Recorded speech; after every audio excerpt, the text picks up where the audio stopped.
तीसरा प्रपाठक चतुर्दश खंड। सर्वं खल्विदं ब्रह्म तज्जलान इति शांतः उपासीत। इससे पीछे हृदयाकाश का वर्णन हुआ था, जिसके अंदर 5 द्वार हैं, 5 द्वारपालक हैं इत्यादि। अब वहाँ प्रवेश कर लिया। प्रवेश करने के बाद क्या करना है? क्या करना है? कमरे में जाने के बाद सो जाना। तो यहाँ अपने कमरे में जाने के बाद जीवात्मा उपासना करेगा। तो किसकी उपासना करनी है और जिसकी उपासना करनी है उसका स्वरूप क्या है वो बता रहे हैं। सर्वं खल्विदं ब्रह्म तज्जलान इति शांतः उपासीत। जिस हृदय पुंडरीक में प्रवेश कर लिया था, वहाँ प्रवेश करने के पश्चात वो जो ब्रह्म है वो इस प्रकार से उसको जाने। तज्जलान, तज्जलान का तात्पर्य सृष्टि की उत्पत्ति, सृष्टि का प्रलय और सृष्टि को चलाना। जन धातु से डा प्रत्यय करो, क्या बनेगा? जह। और लिंग श्लेषण धातु से डा प्रत्यय करो, क्या बनेगा? लह। अनप्राणिन धातु से क्विप प्रत्यय करो, क्या बनेगा? अन। तो 3 शब्द बन गए। जन धातु से जा उत्पन्न करने वाला, और लिंग श्लेषण धातु से प्रलय करने वाला लह बन गया, और अन धातु के प्रत्यय करे तो अन बन गया। तो जश्च लश्च अंच क्या बन गया? द्वंद्व समास होकर के जलान। तस्मात् जलान इति तज्जलान, या तस्मिन् जलान इति तज्जलान। उसके अंदर उत्पन्न होता है या उससे उत्पन्न होता है, उससे लय होता है या उसमें लय होता है, और उससे चलता है या उसमें चलता है। उसके ऊपर आधारित होकर के, आश्रित होकर के ये सृष्टि, यह जगत चलता है। इसलिए उसका नाम तज्जलान। तो परमात्मा इस सृष्टि को उत्पन्न करने वाला है, चलाने वाला है, इसका प्रलय करने वाला है। ये उसका स्वरूप बता दिया। वेदांत दर्शन में स्वरूप यही बताया। अर्थात तो ब्रह्म जिज्ञासा बता दिया। ठीक है, ब्रह्म जिज्ञासा करेंगे। वो है कैसा? कैसा वो? जन्माद्यस्य यतः, यतः जहाँ से वो जन्मादि अस्य जगतः जन्मादि, जन्मादि जन्म प्रलय और स्थिति, ये जिससे उत्पन्न होते हैं वो ब्रह्म है। और वही स्वरूप यहाँ बताया। ब्रह्म का स्वरूप क्या है, ब्रह्म क्या काम करता है, तो ये बताया। तो वो सबको उत्पन्न करने वाला, चलाने वाला है, प्रलय करने वाला है, इसलिए वो सब कुछ वही है। अरे सब कुछ वही नहीं है, हम लोग कुछ करते हैं। अरे परमात्मा इतना काम करता है कि हम थोड़ा काम करने के, पेड़ को उठा लें या पेड़ को उगा दें, वायु को चला दें, वायु चलने में थोड़ा हवा परमात्मा से मदद करें, कुछ करते हो? कोई आदमी कुछ कर सकता है? कुछ नहीं कर सकता। चलते समय भी समय जो काम कर रहा है वो परमात्मा ही कर रहा है, और कोई दूसरा काम कर नहीं सकता। तो सब कुछ वही कर रहा है। हम लोग खाली बैठे हैं खाते पीते हुए, तो सब कुछ वही है ना। तो इसका मतलब ये नहीं है कि ना जगत है ना जीवात्मा है, बस ब्रह्म ही ब्रह्म है और कुछ नहीं। ऐसा नहीं कहा जाता। सब्जी बना दिया और दूना नमक डाल दिया, तो क्या बोलते? अरे क्या सब्जी बना दिया, नमक खिला रहे हो? बोलते नहीं बोलते। नमक खिला रहे हो, नमक ही खिला रहे, क्या सब्जी नहीं है उसमें? ये कुछ है ही नहीं, बस नमक ही नमक है, नमक खिला रहे हो बोलते। नमक खिला रहे हैं, सब्जी खिला रहे हैं। इसका मतलब क्या है? नमक खिला रहे हैं तात्पर्य उसमें नमक ज़्यादा है, नमक की मात्रा ज़्यादा। ऐसा ही ये जो कुछ जगत दिखाया जा रहा है सब कुछ ब्रह्म ही ब्रह्म है। इसका तात्पर्य क्या है? जो कुछ है क्रियाएं सब कुछ ब्रह्म की ही क्रिया है, इसमें और किसी क्रिया नहीं, किसी का हस्तक्षेप नहीं है। तो लोगों ने क्या कर दिया? सर्वं खल्विदं ब्रह्म का तात्पर्य ब्रह्म ही ब्रह्म है, जगत है ही नहीं, जीवात्मा भी नहीं है और यह जगत भी नहीं है, बस ब्रह्म ही ब्रह्म है, ये अर्थ कर दिया। सर्वं खल्विदं ब्रह्म, ये सब जो इदम, ये जो जगत दिखाई दे रहा है या हम दिखा रहे हैं, इदम के अंदर हम भी हैं। हम जो दिखाई दे रहे हैं, बोल रहे हैं, या जगत दिखा रहे हैं, सब कुछ ये कुछ है ही नहीं। जो कुछ है ब्रह्म ही ब्रह्म है। यदि ऐसा है, इससे बड़ा नास्तिक कोई नहीं है। कैसा? सर्वम खलु इदम ब्रह्मा का अर्थ ये कर रहे हैं कि ना जगत है ना जीवात्मा है, ये परमात्मा ही परमात्मा है, ब्रह्म ही ब्रह्म है, ऐसा कोई अर्थ करता है जो अद्वैतवादी करते हैं। इससे बढ़कर के अनास्तिक कोई नहीं है। यहाँ ब्रह्म का स्वरूप क्या बताया, ब्रह्म का पहचान क्या बताया, दज्जलान जन्माद्यस्यतः, जिससे जगत की ब्रह्म की सिद्धि करनी है। पहले बोलिए अर्थात ब्रह्म जिज्ञासा, ब्रह्म की जिज्ञासा करो, ब्रह्म को जानोगा ही क्या, तो ठीक है ब्रह्म को जानेंगे, बैठे हम ब्रह्म को जानने के लिए, वो ब्रह्म है कैसे, उसका लक्षण बताओ हमको। तो वेदांत दर्शनकार ने दूसरा ही सूत्र बना दिया, जन्माद्यस्यतः। यहाँ भी वही स्वरूप बताया, जिससे जगत की उत्पत्ति होती है, जिससे जगत का प्रलय होता है, जिससे जगत का चलता है, वो उसका नाम ब्रह्म है, वो ब्रह्म का स्वरूप है। जगत ही नहीं है तो ब्रह्म को सिद्धि कैसे करते बताओ। जगत ही नहीं है, ब्रह्म की सिद्धि के लिए सक्षम दूसरा ही सूत्र वेदांत दर्शन में ये बता। और यहाँ ही बता रहे हैं सर्वं खलु इदं ब्रह्म, जो ब्रह्म ही हुई है, उसका स्वरूप क्या बताया, तच्चलान। और जगत ही नहीं है तो ब्रह्म की सिद्धि कैसे करोगे, अब किसके लिए करोगे, किसको बताओगे सिद्धि करके। जगत हो तो ब्रह्म की सिद्धि, जगत नहीं है तो ब्रह्म की सिद्धि नहीं है। तो उसका दूसरा लक्षण बता दिया, क्या बताया, तीसरा सूत्र शास्त्र योनित्वा, वो शास्त्र का कारण है जहां से ये वेद निकलता है, तो वेद को भी जानना पड़ेगा, मानना पड़ेगा, तब जाकर ब्रह्म की सिद्धि होती है। वेद का ज्ञान, और वेद का ज्ञान किसके लिए उपदेश किया, वो जीवात्मा के लिए, जीवात्मा मानना पड़ेगा। जिसके लिए वेद को उपदेश किया है वो जीवात्मा मानना पड़ेगा, और जिसने उपदेश किया है वो ब्रह्म को मानना पड़ेगा। तो जन्माद्यस्य सूत्र से जगत की सिद्धि, ब्रह्म की सिद्धि हो रही है, दोनों अलग है। और शास्त्र योनित्वात् से जीवात्मा की सिद्धि और ब्रह्म की सिद्धि दोनों की हो रही है। अब कहाँ मिथ्या बनाया, एक, अब ब्रह्म ने मान लिया कि कुछ नहीं है, बस ब्रह्म से ये निकल गया। अब ब्रह्म ने जिसको बनाया वो मिथ्या है, सत्य है। और परमात्मा जिसको बनाता है, झूठा बनाता है, सत्य बनाता है।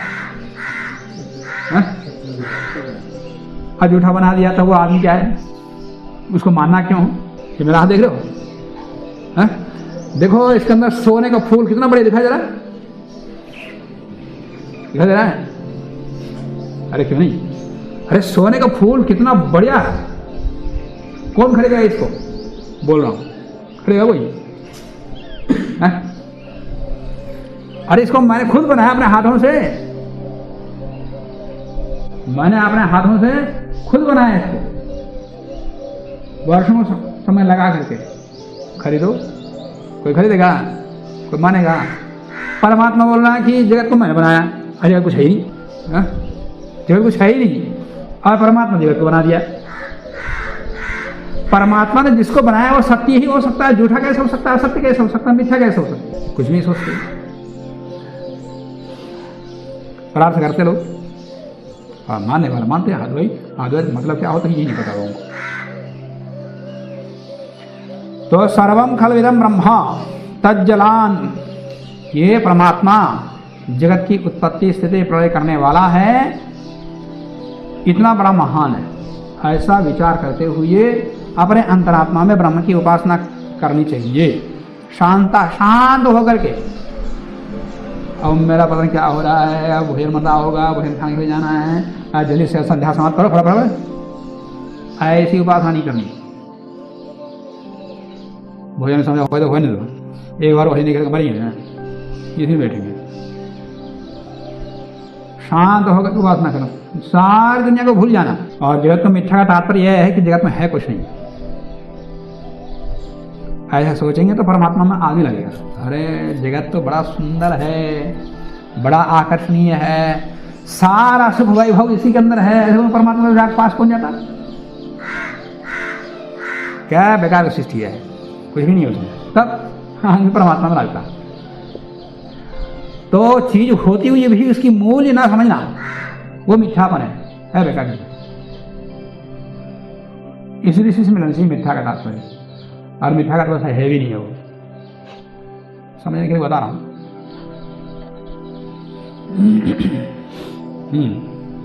अन्यत्र भी आया उपनिषदों में, ये तो वायुमानि भूतानि जायन्ते, यहाँ तो तज्जलान शब्द में एक शब्द संक्षिप्त कह दिया, अन्यत्र विशेष रूप से कह दिया कि ये तो वायुमान भूतानि जायन्ते, जा ये न जातानि जीवंती, जिससे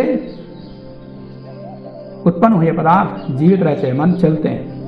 यत प्रयंत्य अभिसंविशंति, और वो उसी में प्रविष्ट होते हैं, मैंने लय हो जाता उसी में। तद भी जिज्ञासस्व तद ब्रह्मा, वो ब्रह्मा है जिससे ये निकला, जिसमें लय होगा, जिससे ये सृष्टि चल रही है, उसका नाम ब्रह्म है। तद भी जिज्ञासस्व, इसी जिज्ञासा करो बस। अथा तो ब्रह्म जिज्ञासा और जन्माद्यस्यतः, इन दोनों सूत्रों का भाव यही उपनिषद वचन में है, और वही भाव पूरा दो सूत्रों का भाव यही सूत्र में है। सर्वं खलुदं ब्रह्म तज्जलानि शांता उपासिता, शांत उपासिता का ही जिज्ञासस्व।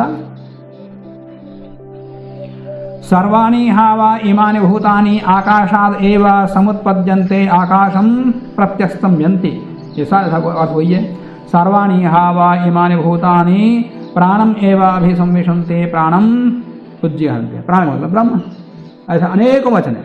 अब ये शांडिल्य विद्या चल रही है यहाँ से पीछे, ओ हृदय वाला बताओ, ये शांडिल्य ऋषि के द्वारा प्रोक्त सर्वं खल्विदं ब्रह्मा, ऐसा जिसने कहा था वो शांडिल्य आचार्य ने कहा था। जलान इति शांत उपासिता इत्यादि जो उपदेश शांडिल्य आचार्य, वो अंत में कहेंगे इत्याह शांडिल्य, शांडिल्य आह, ये इसी शांडिल्य विद्या मतलब यही है। उसके बाद कहते हैं अतः खलु क्रतुमयः पुरुषो यथा क्रतुः अस्मिन् लोके पुरुषो भवति तथैतः प्रेत्या भवति सः क्रतुं कुर्वेत। अथ, अब उस ब्रह्म के स्वरूप को जान लिया, उसकी उपासना कर दिया, तो उसकी भूमिका कैसे बनानी चाहिए। अथ खलु क्रतुमयः, वो पुरुष क्रतुमय है। क्रतुमयः पुरुषः माने यहाँ पुरुष तात्पर्य जीवात्मा, ये जीवात्मा क्रतुमय है, माने क्रतु का अर्थ कर्म, कर्मशील है। एक क्रतु का अर्थ बुद्धि भी है, बुद्धि वचनों में भी क्रतु शब्द पढ़ा हुआ है निघंटु में, और कर्मवाचियों में भी क्रतु शब्द पठित है। ये क्रियाशील है, कर्मशील है, और बुद्धिशील भी है। बुद्धि है, निर्बुद्धि नहीं है। जो कह दिया वो मान लिया, वो पत्थर जानवर होते। हाँ, उपदेश करने वाले बहुत सारे लोग हैं, और खुद के पास बुद्धि भी तो है, सोचा करो। और क्या करें, सोचने के लिए भी बुद्धि नहीं है, माने बुद्धि जड़ हो गई। शास्त्र ज्ञान नहीं रहा लोगों के पास, लोगों को शास्त्रों से दूर कर दिया। अब जैसा कहेंगे वैसा मानेंगे। पानी को डाल दो, जिधर डलाना है उधर चला जाता, वो थोड़ी बोलता है कि मैं इधर जाता हूं। तो इनको निर्बुद्धि बना दिया, बुद्धिहीन बना दिया। जब पानी इधर बहते रहते, जिधर बहाते उधर बहते रहते। और यहां कह रहे हैं कि परमात्मा ने पुरुष को बुद्धिमय बना, क्रतुमय बना दिया, बुद्धिमान बनाया।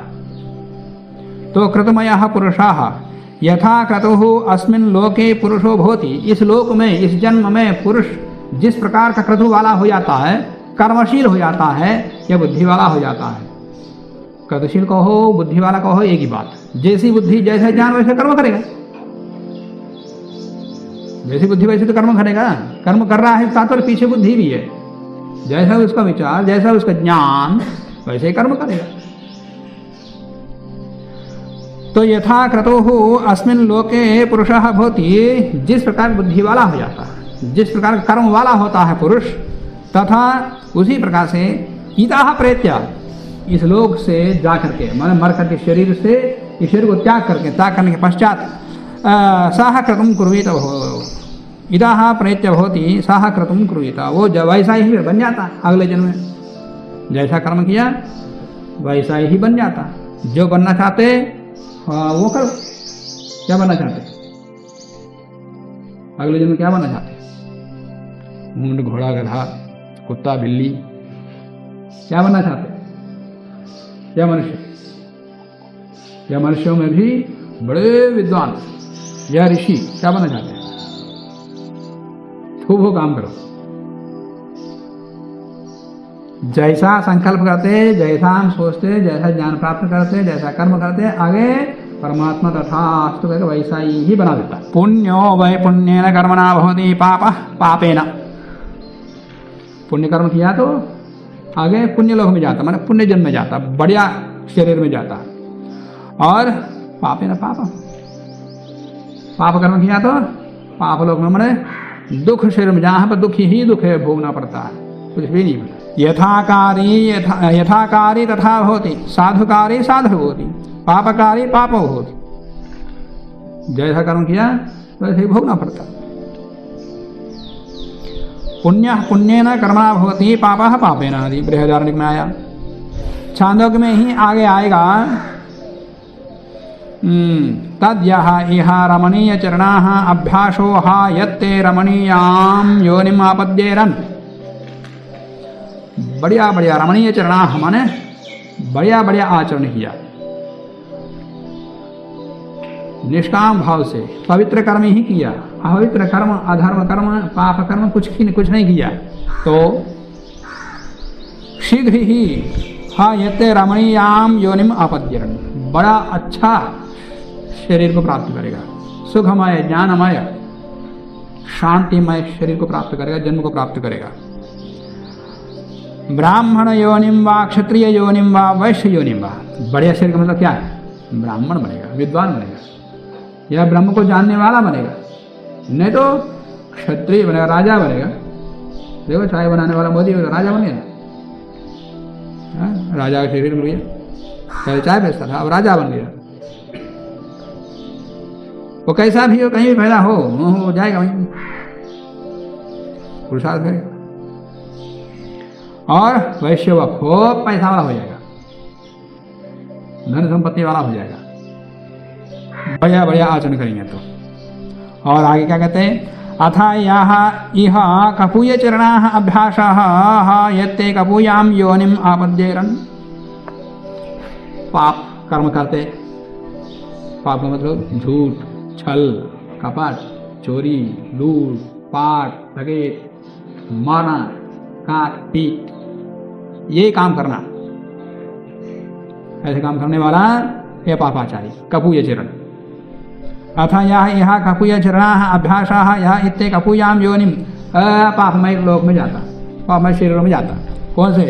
स्वयोनिम वा शुक्र योनिम वा चाणक योनिम वा, मतलब कुत्ता बनेगा, सुअर बनेगा और चांडाल बनेगा।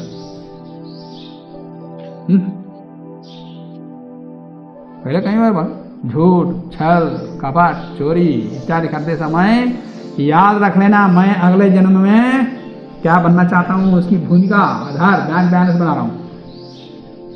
हमारा किसी से झूठ, छल, कपट, चोरी आदि करते हैं, अगले जन्म में क्या बनना चाहते हैं, उसकी पूरी अच्छी तैयारी चल रही है, ये याद रख लेना। और वो भी एक आचार्य से, वो भी एक माता पिता से, वो भी जिसका तुमको ऊपर उठाने के लिए कोशिश कर रहा, सही कर रहा हो, उसमें तो और ज्यादा दंड है।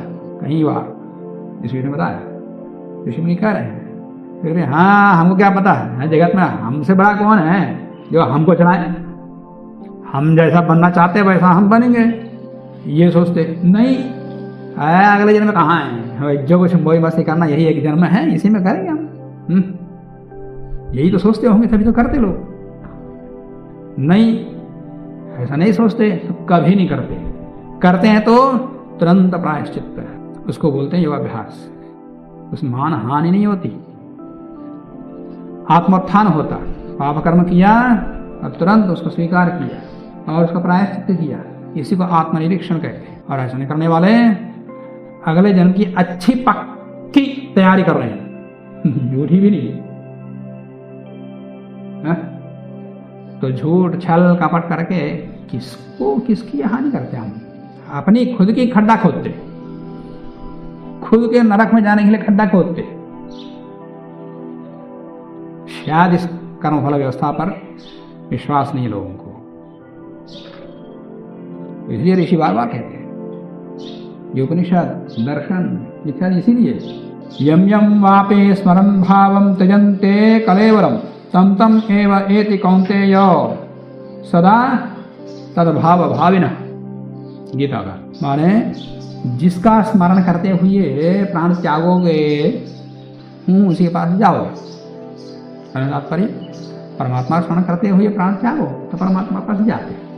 कम से कम मृत्यु के समय में तो परमात्मा स्मरण करो, ओंकार के जप करो। और परमात्मा अंतिम समय करने से नहीं होता। कम से कम चलो जीवन भर में जब किया हो गया, और उसको तो हम ला नहीं सकते। पुण्य कर्म फिर ला करके, बचपन ला करके, यौवन अवस्था ला करके हम पुण्य कर्म कर नहीं सकते। जब भी ज्ञानोदय हो गया उसी समय से पुण्य कर्म करते जाना अंतिम समय तक। ऐसा करेंगे तो क्या होता है, पाप कर्म किया वो धुलते नहीं, वो नहीं जाते कभी, वो भोगना पड़े कभी ना कभी तो। परंतु बचे हुए कर्म में तीव्र गति से उत्कंठा से पुण्य कर्म किया तो इस जन्म का जो कर्माशय बना, तामसिक, रासिक, सात्विक, तीनों प्रकार कर्माशय बनते हैं। यदि मान लिया पुण्य कर्म ही अधिक हो गया, उसका प्राबल्य अधिक ना हो तो भी प्रबल उसका रहा है, इतना अंतिम समय में तीव्र गति से बड़े बड़े पुण्य कर्म किया तो पुण्याशय बनता, पुण्य कर्माशय बनता। इसका पुण्य कर्म पिछले जन्मों में कुछ पुण्याशय कहीं का बचता रहता, वो इसके अंदर जुड़ जाता है। इस जन्म में जो प्रबल होता है, पिछले जन्मों का वो कर्माशय इसमें जुड़ जाता है। पिछले जन्मों में भी जन्मांतरों के कर्माशय भरे हुए हैं ना, उसमें भी सात्विक, रासिक, तामसिक कर्माशय पड़े हुए हैं। सब एक साथ परमात्मा नहीं देता, एक साथ देंगे तो हम बोझ ढो भी नहीं पाएंगे, थोड़ा थोड़ा देता हो। तीनों प्रकार भाग किया हुआ रहता, सात्विक, रासिक, तामसिक। यदि इस जन्म के किए हुए पाप कर्म जो भी किया कर लिया, पर पाप पुण्य कर्म प्रबल रहे हैं तो पिछले जन्मों के पुण्यों के जो पुण्य कर्माशय है उसी को जोड़ देता है। पाप और सात्विक, रासिक और तामसिक कर्माशय को वैसे रख देता, अगले जन्म में फिर कभी देखेंगे तो इसमें पुण्य को ही प्लस कर देता, करके अच्छा जन्म लेता। फिर अच्छा करते जाओ, फिर अच्छा ही देते जाएगा। जो पाप वाला वो वैसे बचता रहेगा। अब पाप कर्म प्रबल हो गया तो हाँ बेटा बच गया, फंस गया, हाँ पाप हो जुड़ देता उसने, नीचे गिरने वाला परमात्मा और नीचे गिराता है, ठीक है जाओ। इस जन्म में पाप कर्म कर दिया तो पिछले के पाप बचे हुए ना उनको और प्रेस कर देता, और जुड़ देता, और दबा देता नीचे, जाओ पुण्य कर्म से और ऊपर उठाता जाएगा। इसलिए यहाँ कहा अथा खलो क्रतुमयाः पुरुषाः यथा क्रतुः अस्मिन् लोके पुरुषो होति। इस लोक में, इस लोक तात्पर्य इस जन्म में जैसा कर्म करते वैसा ही प्रेत्या मर करके फिर वैसा ही बनता। तो अपना खड्डा खोदते हैं या ऊपर से सीढ़ी बनाते हैं, इस पर विचार करते रहना। जब भी झूठ, छल, कपट, चोरी इत्यादि व्यवहार हमारे आचरण में ज्ञानपूर्वक अज्ञानपूर्वक करते कराते उस समय विचार करना। केवल झूठ बोलने से नहीं होता, 8 प्रकार का दोषी माना जाता है। मांसाहार के उसमें मांस खाने वाला एक ही पापी नहीं होता, उसके आगे पीछे बहुत सारे पापी होते हैं। कौन? काटने वाला, बेचने वाला, खिलाने वाला। हमारे बकरी को बेचने के लिए देता, मारने के लिए ले जाओ मारो, बेच दिया उसको, पहला पापी।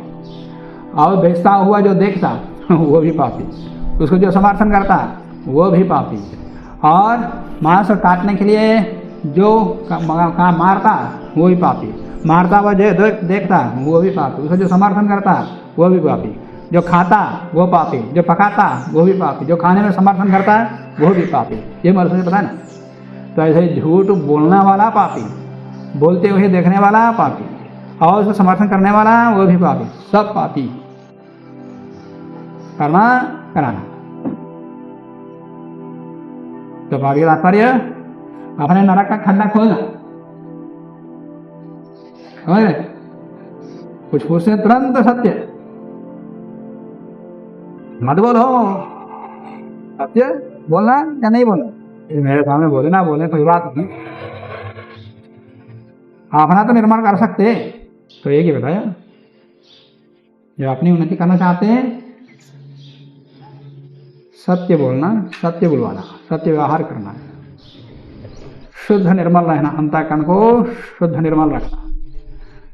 यदि ऊपर उठना चाहते हैं, यदि आप नीचे नहीं गिरना चाहते ठीक है, स्वागत है, जाओ